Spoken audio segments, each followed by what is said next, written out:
Well, obviously, my number one concern is taking care of the employees' safety and taking care of their livelihood, doing what we can to keep our employees employed. The Corporate Transparency Act singles out small businesses, those with 20 or fewer employees, and requires them to fill out additional paperwork, while it exempts the larger corporations with 20 or more. Now, this is redundant information that they're asking for since we already do this with the Secretary of State. You might ask then, why oppose this legislation? Because when we file that information with the Secretary of State, that is secure information. But when we file it with the Financial Crime Enforcement Network, it is filed into a federal database that is then made available to all local, state, and federal officials and law enforcement. That then gives them the opportunity to open up an investigation into our company for any reason or no reason, political or otherwise, and they can do this without a subpoena or a warrant.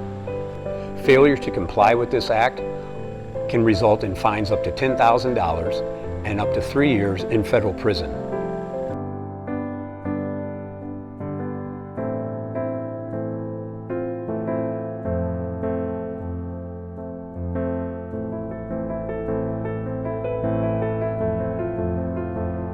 I would say that the Corporate Transparency Act that they're trying to push through on a defense bill is not necessary.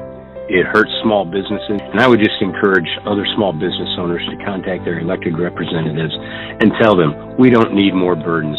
You want to stop money laundering, you want to go after that type of problem, draft a specific bill that addresses those issues, but not one that harms small business and puts more burden on our back when we've got enough to deal with right now.